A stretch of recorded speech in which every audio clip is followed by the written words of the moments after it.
What's in your cupboard? Well, it sounds like an old ad, but it's actually our topic today on what the heck is happening in HR. For our podcast disclaimer, please visit the episode description.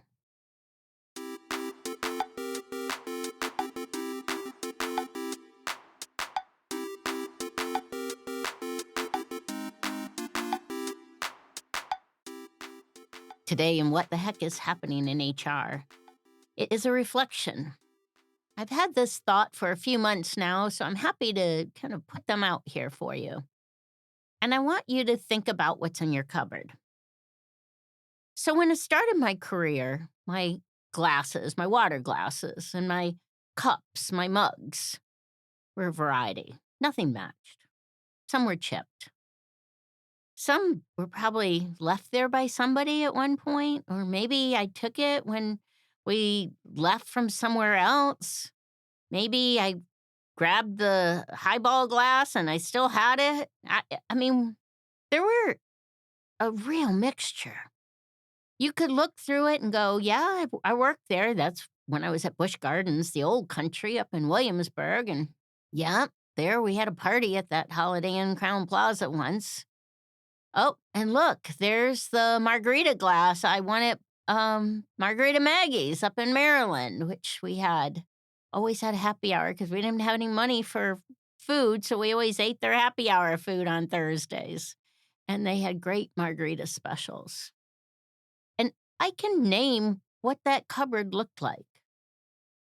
As my career grew, those cups and those mugs got moved.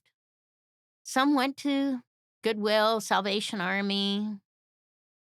Some I saved, I think. Some went out in the garage. Some became where I put paint, where I was painting something.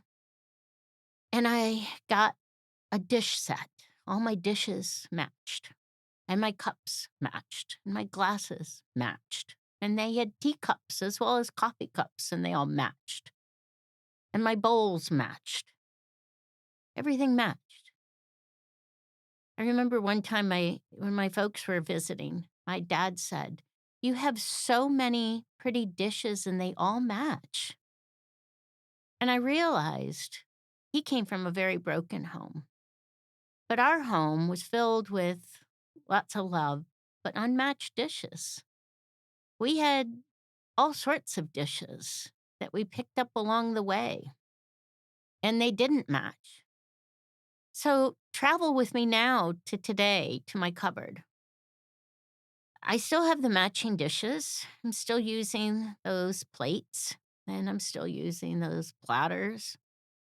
And I still am using my water glasses, which are on eBay as vintage now and cost more than when I bought them. I bought them because I really liked them, and they were heavy and crystal and got them on sale, and little did I know they were a good value. And they all match, but I just like them, and that's why I use them. But especially my coffee mugs. And when I look at them, I realize I reach for the ones of places that I remember. And some of that's a job. Some of that is an encounter I had with an FBI agent who gave it to me after I had to testify once, and he gave me that mug. Some of them are just chipped, and they came from another experience that I had, that perhaps we were camping and that chip happened, and it takes me back to that moment of when we were having a difficult conversation. But they're each a memory. Whether it's the teacup from Harrods that I kind of pushed to the back, or the one that happens to be reflective of the pier down at Cape Hatteras, or one that's of a restaurant that's not even around anymore. Those mugs represent me today.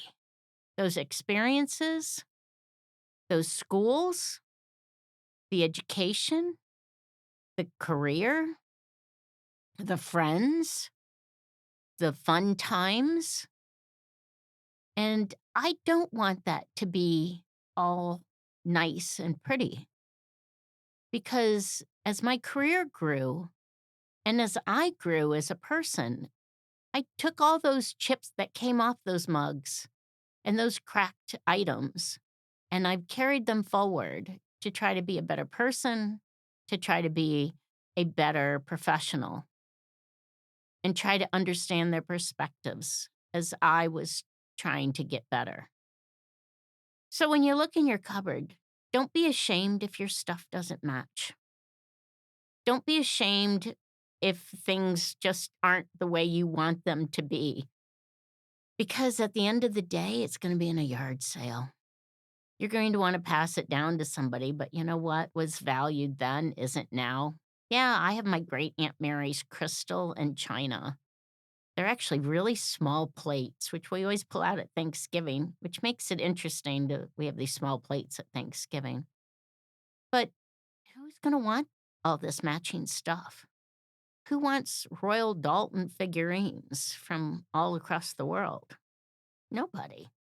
So enjoy what you have, but don't think it needs to be perfect. And don't think you have to have it all because you're a lifelong learner. I know that because you're listening to this podcast. And so, as a lifelong learner, you're going to have memories and experiences, and you're going to be able to pull on those to be better at your job and better in relationships, no matter where those relationships are. So, celebrate those mugs, celebrate the mismatched plates, and know that it's what's on those plates is what you're grateful for. And the fact is who's around that table is even more of something and someone's to be grateful for. And I know I'm grateful for your listening, and I'm grateful for the team that helps pull together these podcasts. So I know that when I pick up my USF cups and mugs, that I am very grateful. And I'm grateful for your listening and subscribing to our podcast, What the Heck is Happening in HR?